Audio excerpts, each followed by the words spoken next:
Good morning बच्चों। आज हम लोग प्रोटोप्लाज्म पढ़ेंगे। आज ये जो है सेल का पार्ट नंबर 5 है। आज हम लोग जीवद्रव्य के बारे में पढ़ेंगे। जीवद्रव्य प्रोटोप्लाज्म, इसको हिंदी में जीवद्रव्य कहते हैं और इंग्लिश में प्रोटोप्लाज्म कहते हैं। ये जो है कोशिका का एक भाग होता है। कोशिकाएं मुख्य रूप से 3 भाग बनाती हैं, एक जीवद्रव्य, दूसरा कोशिका भित्ति और तीसरा रिक्तिका। तो ये जो जीवद्रव्य है ये सेल का एक भाग है। जैसे एक फिगर के माध्यम से आपको समझा दें, जैसे प्लांट सेल का फिगर है, ये प्लांट सेल का फिगर है।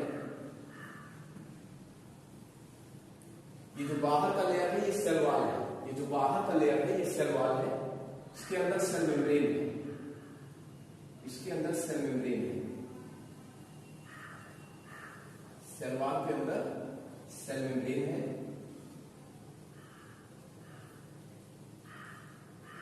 ये न्यूक्लियस है, केंद्रक।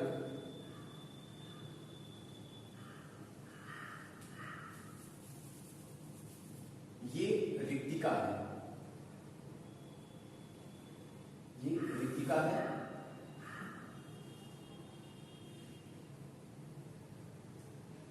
अब आप देखिए, जो सेल का जो भाग है वो पहला सेल वॉल हो गया, दूसरा भाग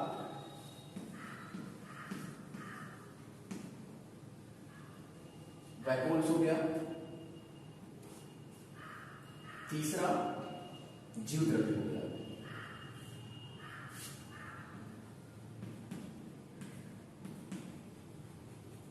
लेकिन एक बात गौर करने वाली है यहां पे कि जो जीवद्रव्य है वो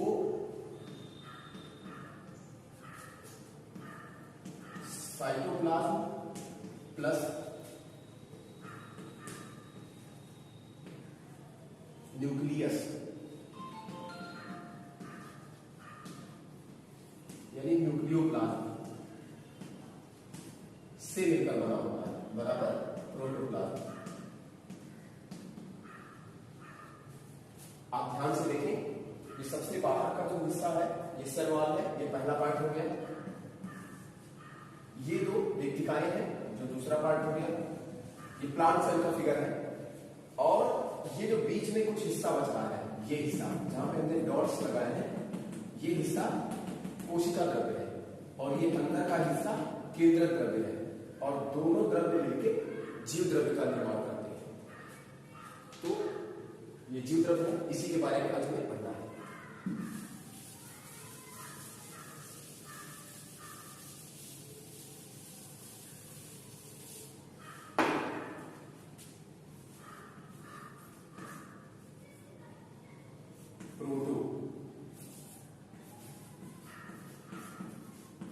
प्रोटो का अर्थ है प्राइमिटिव,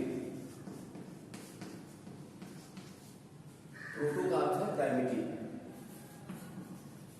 और प्लाज्म का अर्थ है ऑर्गेनाइजेशन।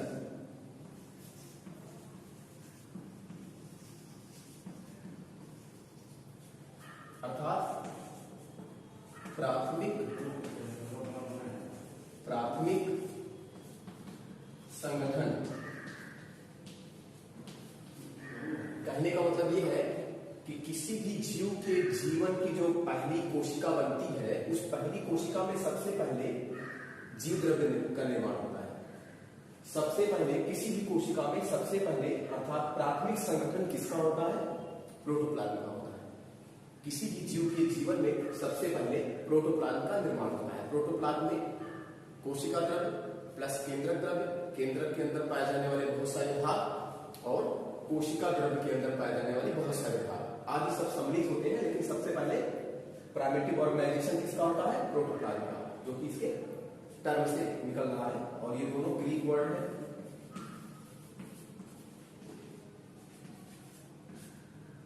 तो proto means primitive, plasm means organisation, प्राथमिक संगठन। किसी भी जीव के शरीर में सबसे पहले जीव द्रव्य का संगठन होता है, इसीलिए इसको प्राइमरी या प्राथमिक संगठन कहते हैं।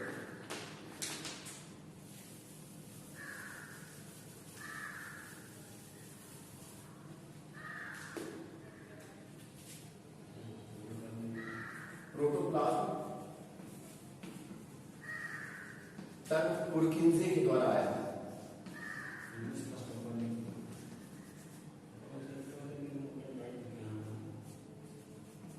पुरकिंजे प्रोटोप्लाज्म टर्म को ऐड किया और प्रोटोप्लाज्म को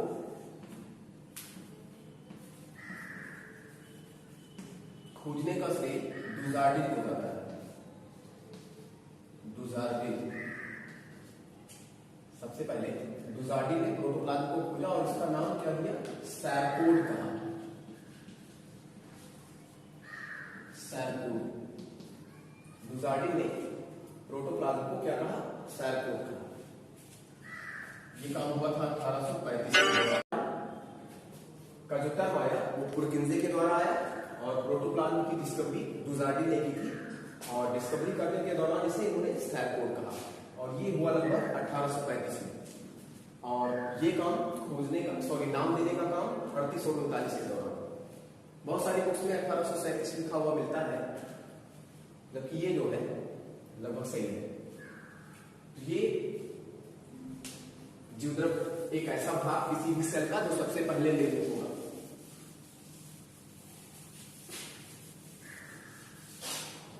इसके बाद आइए देखते हैं कि प्रोटोप्लाज्म के भाग कितने होते हैं। प्रोटोप्लाज्म के भाग: साइटोप्लाज्म, जिसको हम कोशिका द्रव्य कहते हैं,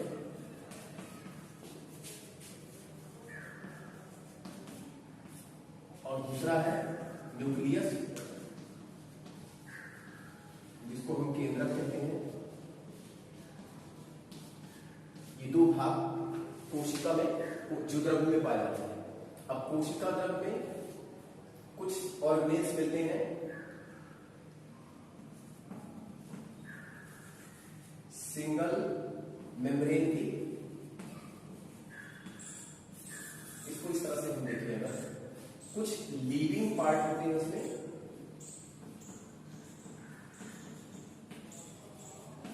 और कुछ नॉन लीविंग होते हैं।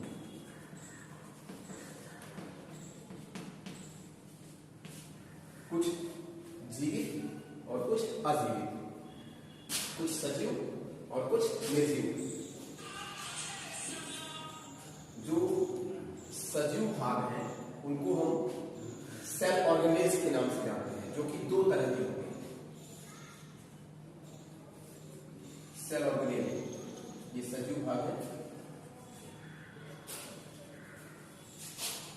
सेल ऑर्गेनेल्स ये सजीव भाग है और ये दो प्रकार के होते हैं। एक विथ मेम्ब्रेन और एक मेम्ब्रेन लेस।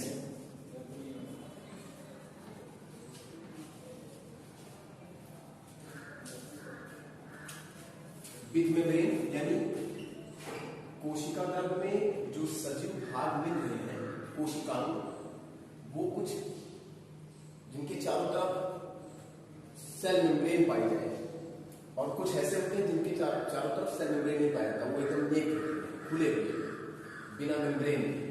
अब इसमें जो मेम्ब्रेनस पार्ट होते हैं ये भी दो प्रकार के होते हैं। यहाँ पे चूंकि जगह की कमी है तो उसको हटा के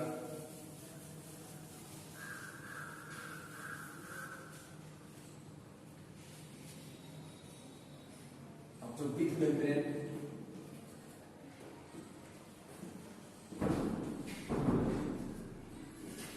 में भी दो प्रकार के,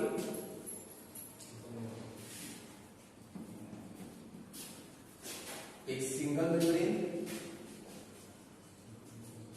और एक डबल मेम्ब्रेन।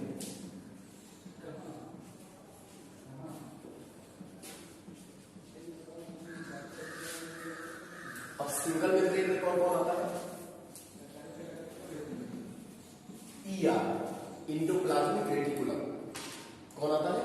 इंडोप्लाज्मिक रेटिकुलम, जिसके चारों तरफ केवल एक ही दीवार पाई जाती है। दूसरा लाइसोसोम, तीसरा गोल्गी बॉडी। ये सिंगल मेम्ब्रेन का होता है। और ऐसे कोशिकाओं जिनके चारों तरफ डबल लेयर पाया जाए वो कौन है? माइटोकॉन्ड्रिया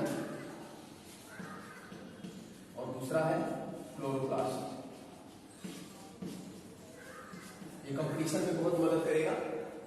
माइटोकॉन्ड्रिया और क्लोरोप्लास्ट ऐसे कोशिकांग हैं जिनके चारों तरफ दोहरी दीवार पाई जाती है मेम्ब्रेन की, और एंडोप्लाज्मिक रेटिकुलम, लाइसोसोम और गोल्गी बॉडी के चारों तरफ इकहरी केवल सिंगल मेम्ब्रेन पाई जाती है। अब दूसरा है मेम्ब्रेनलेस, दूसरा है मेम्ब्रेनलेस, दूसरा है मेम्ब्रेनलेस। इसमें मुख्य रूप से है राइबोसोम। तो आपको पढ़ना है राइबोसोम, प्रोटीन फैक्ट्री या पैलाडे मॉलिक्यूल, ये बिना मेम्ब्रेन का होता है, तो ये लिविंग में आता है। और नॉन लिविंग में कार्बोहाइड्रेट, प्रोटीन, वसा, जल, कुछ खनिज लवण जो कि द्रव में घुले हुए पाए जाते हैं। न्यूक्लियस क्या है? तो न्यूक्लियस का मेम्ब्रेन, न्यूक्लियर मेम्ब्रेन,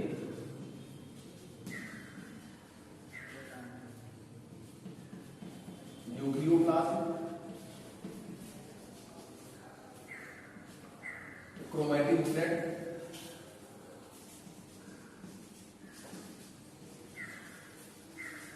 और लास्ट है न्यूक्लियोलस। यानी केंद्रक में उसका केंद्रक का मेम्ब्रेन होगा, केंद्रक का द्रव्य होगा, क्रोमैटिन धागे होंगे और केंद्रिका, ये चारों भाग मिलकर केंद्रक बनाते हैं। ये कोशिका द्रव्य का दूसरा भाग है। ठीक है बच्चों, तो जीव द्रव्य के इस टॉपिक में बस केवल इतना। नेक्स्ट जो है हम नेक्स्ट वीडियो में पढ़ेंगे। ओके।